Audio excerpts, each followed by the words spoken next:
get you. My name is Epsy Hambo. I'm dangerous on the mic. A body motivated, just itching for a fight. Those other MC rappers have rhymes like go spaghetti. I'll be the king of rock, cause I got a big machete.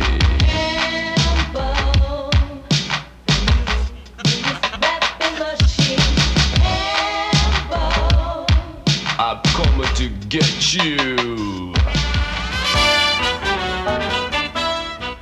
It's Comedy Tonight with our guests, Lou DiMaggio, Bob Dubac, Susie Essman, Doug Skinner, and Barry Mitchell. Some of America's brightest comics, and who knows what else. Now here's your host, Bill Boggs. All right, work it up, everybody. Thanks. All right, here's a man who's against using pets for medical research, but thinks skipping them across the pond is just fine. Here is Bob Dubac.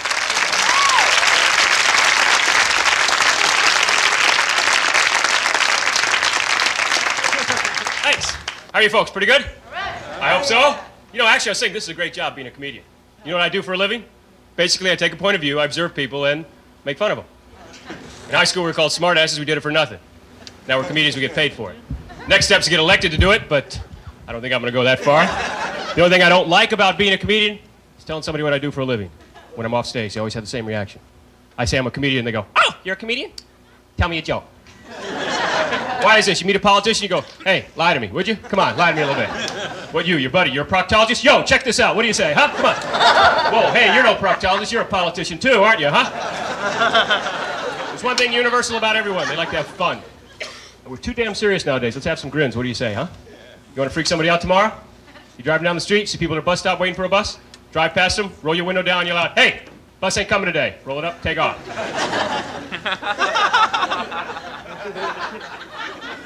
You check out of a hotel room. Before you leave, rearrange the furniture. And freak out the maids who come into work the next day. And they don't speak English, so they can't complain to anybody. Next time you're in a department store, pretend you work there. Think about it. There's always somebody who comes up. "Excuse me, you work here?" "Yep." "How much is that television set?" "Take it, it's yours. Go ahead, it's on there." Go ahead and walk out with it. Those lights start flashing, it just means you're special, all right? Or sometimes I have sick fun. Sometimes I get a hearse and I drive around just to pick up hitchhikers. Yeah, you want to sit in the back? Go ahead, stretch out. Bus ain't coming. Got a great sick costume for Halloween. Put a chair on your head, go out as used gum. Making you think now, aren't I, huh? Figured a new way to get some appliances. I sent out a bunch of wedding invitations. Not getting married, just found a bunch of rich people that are pretty stupid. They get an invitation with my name on it, they go, "Do we know this guy?" "Oh, well, we better send him a blender and play it safe." I got 40 blenders in the mail, it's great, I use them as aquariums. Only one's plugged in, lighten up, come on. I make drinks with that, but every time I make a margarita, those other fish are pretty damn nervous, I'll tell you what. Of course, I keep most of my fish in a big aquarium. You know, my cat bugs them. You know how cats look at fish in an aquarium like men look at women in a bar?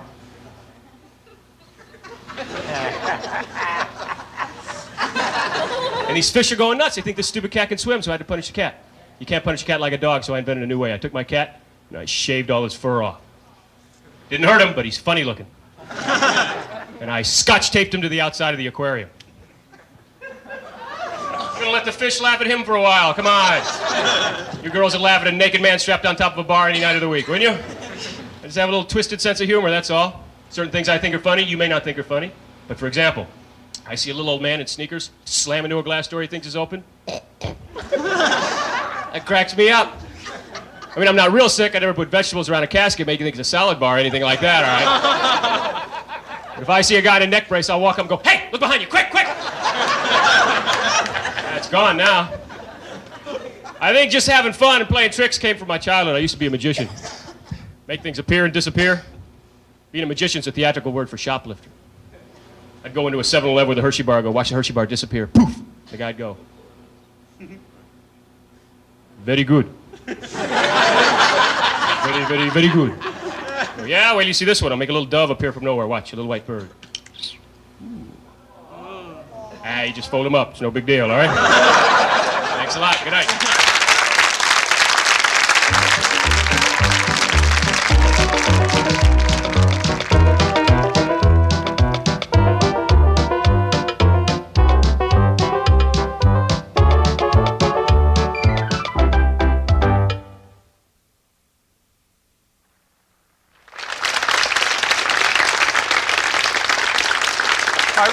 talking with a renowned psychic. This is Estelle.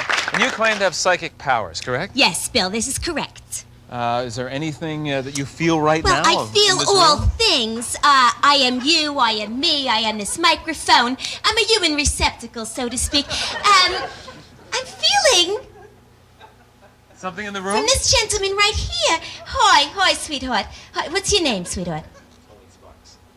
Tony Sparks. Tony, yes, Tony. Tony. I'll be telling you some things about yourself. You tell me if I'm right or wrong. Tony, you are black. Am I correct? Right. Yes. You see how I know, sweetheart? Not to worry. Tony! You have been out of doors today. Am I right, sweetheart? Yes. Yes. You see, I have seen the past. I know the future. I am Estelle. Tony, who is somebody out of your past that means something to you? Murray or Mario? Don't tell me. Something with an M.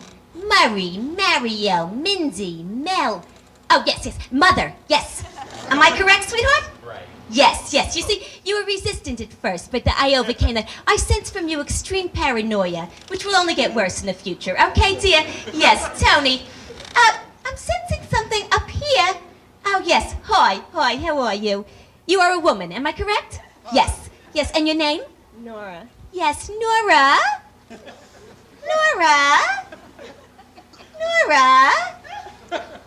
What do you do for a living? Musician.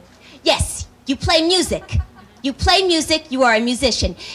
Nora, you have had some, how should I say this? Some intimate moments with this gentleman right over here? No, you never have. You have never seen him. You never will. You will never see him again, and you never have had intimate moments with him. You probably never have had in your life. Am I correct, sweetheart? Yes, thank you. Bill? Thank you for the demonstration. Yes. Estelle, Thank you so actually, much. Susie Essman. Thank you very much. But I have a question. You sense anything about me? Bill?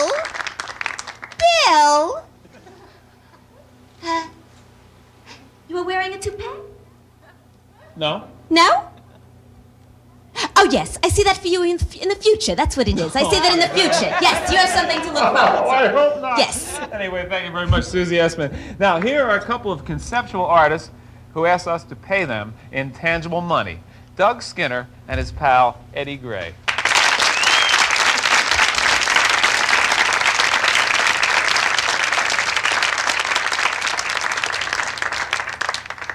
Thank you very much. You comfortable? That's not the word I would have chosen, no. Well, we're not going to be here long. Uh-huh. Tell me, what did you do today, Eddie?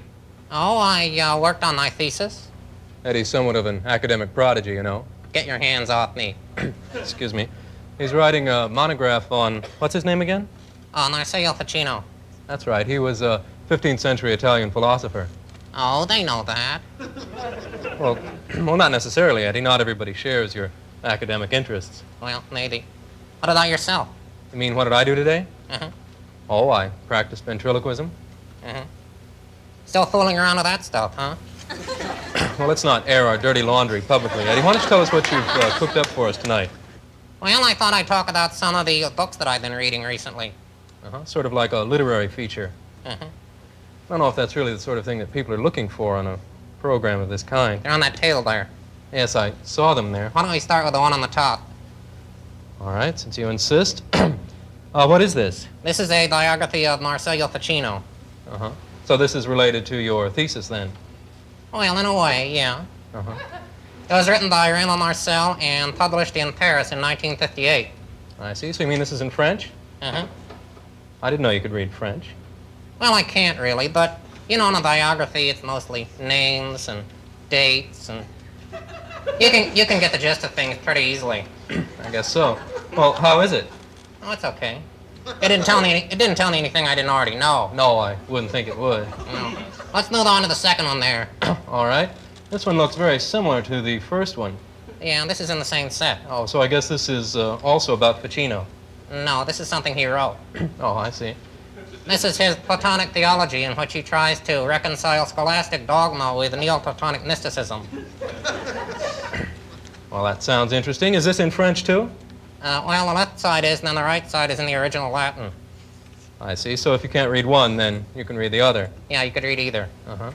I guess that makes it a more practical gift idea. Well, I wasn't really considering that angle. Uh-huh. And this third book here looks as if it's probably also in the same set. Yes, that's the second part of the Platonic theology. I guess this continues the ideas that he introduced in the first volume. Uh-huh. Well, in case anybody's appetite is whetted by your description, could you tell them where they could find copies of these books? Well, as I said, they were published in Paris in 1958. I think they'd be very difficult to find. Uh-huh. Well, thank you for sharing that with us, Eddie. Oh, anytime? Do you have anything else prepared for us? No. All right, well, I guess that concludes our little presentation then. Fine with me. I wasn't very comfortable anyway. Uh-huh. Thank you very much. Good night. Coming up, a man who's not Joe DiMaggio.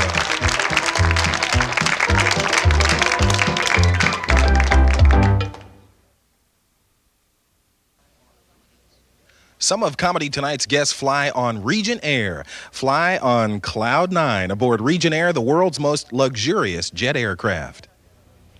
All right, now here's a young performer who thinks his generation will ignore history just because it's easier to repeat it.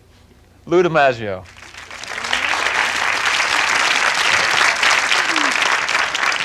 This is my impression of Julian Lennon. Sitting on a trust fund in a house you can't afford.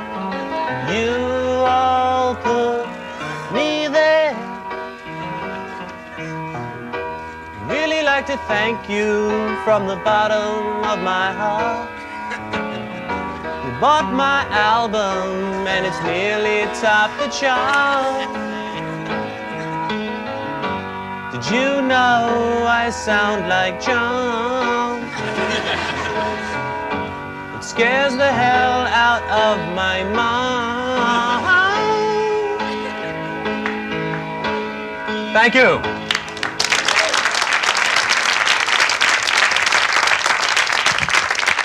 Yes. Julian's one of the performers of our generation. People say they don't like him because he looks like his father and he sounds like his father. Who's he supposed to look like? Ringo? I mean, you know, come on. Give the kid a chance. But that's what I wanted to talk about. How many people here in this audience are from the ages of, let's say, early 20s to early 30s? Clap if you will. You notice something peculiar about our generation? We don't have one, okay? Yeah, we stink as a generation. You know, what have we ever done to even deserve being called a generation? You know, what do we have, like Travolta's suit? Is that it for us? Think about it for a second. We're in trouble here. My brother and sister are 10 and 11 years older than me. You know, my brother's a Vietnam vet. He's always saying stuff to me like, where were you in '67 when I was in those rice paddies? I didn't see you there. And I'm like, hey, whoa, you know, I was in the 4th grade. Come on, you know, I would have went. I got an elementary school deferment, you know. I was at Woodstock. I didn't see you there. I didn't stay out the whole weekend. I went to bed. But anyway. You know, the thing is that we're going to be known for is that women of the 80s are much more assertive and aggressive than they've ever been in the history of mankind. Women ask guys out now. Girl asked me out. She walked up to me in a bar and she goes, I want you to take me out. I was intrigued. She took me to Great Adventure Amusement Park, to Jungle Habitat. Have you ever been through one of these things? It's supposed to be what life is like in the real jungle. Yeah. You know, they'll charge you $20 to get into the real jungle. There is a difference, you know? But anyway, we went in there. The first animal you hit in there, as soon as you get in there, are the baboons, right? Those annoying little vicious monkeys. Did you ever drive through one of these things? You go in there, and as soon as you get in there, there's only 4 or 5 of them. You figure, no problem, I can deal with it. Then they start climbing up all over your car. You're in trouble, okay? I'm sitting there, and one jumps up like this. It's like a Van Halen video, you know? I'm really in trouble. I go, what am I going to do now, okay? And finally, he grabs my car antenna. Now he's got my attention. And he's looking at me like, hey, Mr. Human, huh? Mr. Big Shot. Mr. Way up there on the evolutionary scale, huh? Mr. Hey, why don't you get your own hearts for transplants next time? Back and forth, back and forth. All right, let's go on for the monkey. I go back to the park 2 weeks later. I borrow my friend's car. He has a retractable antenna. Because you know, sooner or later, one's going to come along and sit right on that spot, right? That's right. It's gonna be the second monkey in space, okay? So I'm sitting there, I'm waiting. Finally, one comes along. He sits flush down in that spot. I'm waiting. I press the button. Baboon kebab. Thank you very much. You've been great.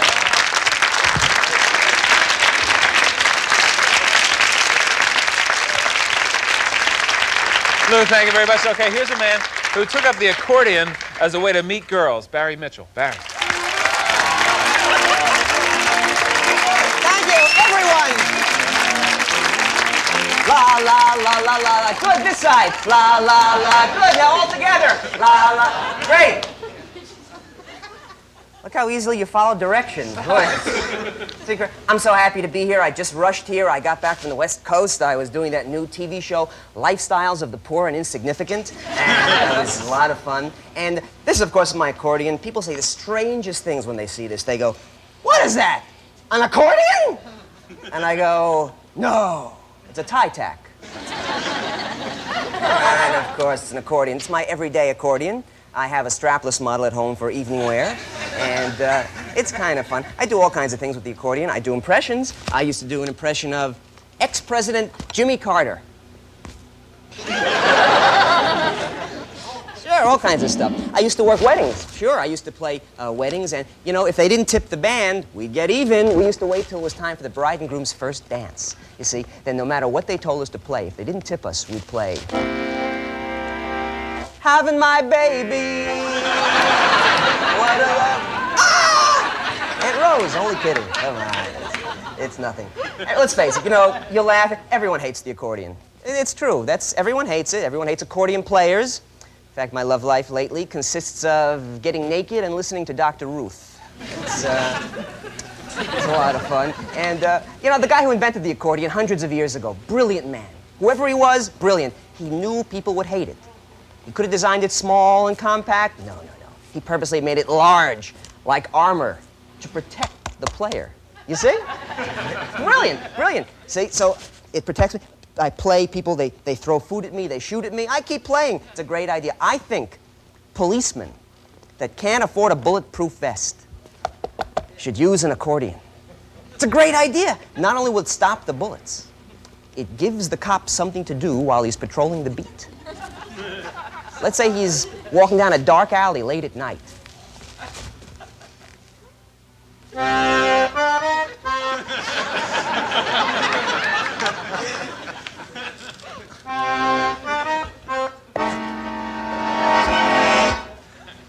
Hey! We know you're in there! Come on out with your hands up! Go get 'em, men!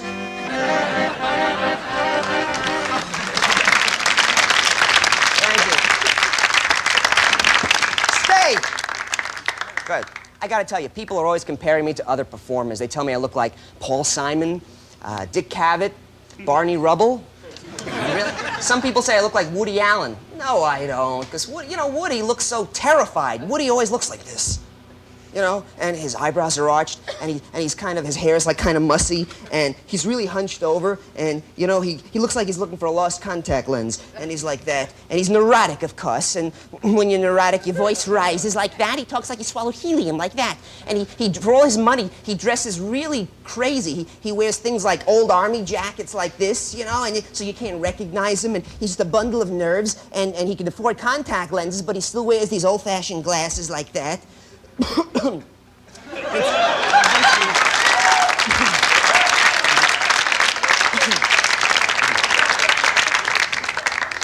Incredibly happy to be here. Really, I was not always a star, right? I started off very humbly. I had some interesting jobs. I used to be a bouncer in a salad bar. It was kind of fun. And although I am from Brooklyn, I have an interesting background. My great-grandparents were Irish and Jewish. Really, they came to this country during the potato knish famine. It's true, and come see my next picture. It's gonna be great. I got Barbra Streisand co-starring with a grizzly bear. Gonna call it Yentl Ben. It'll be great. Thanks a lot.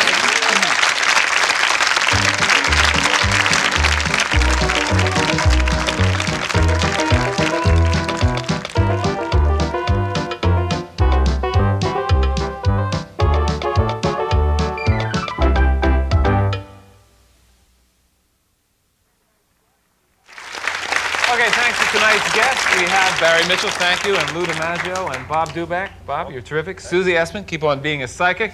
Doug Skinner, Eddie Gray. Thanks, Eddie. And, of course, our announcer, Mark McEwen. Eddie, I got to ask you, do you use the same tailor as Tattoo? Not the other way around, if that was your next question. Oh, is that the plane? Very, very nice. Susie, thanks for this psychic stuff. My pleasure. Now, what would Woody Allen? Is there any possibility that Woody Allen would ever? Yeah, Woody Allen again. Would ever combine with Sylvester Stallone for something? You mean as a director? No, in a movie. Would you ever work together, you guys? Well, I enjoy your pictures, Sly. I think I'd like to give you some director tips. I think you improve the pictures. Like for the next Rocky, you know, Rocky 12. I think you could do like do it in black and white. You know, really add emphasis to it. You know, what do you think about that? Artistic. You know, be great. What about the neurotic. Blood? I'm type A negative if you have any. I could use a transfusion. I'd like it. I don't know if I can work with this.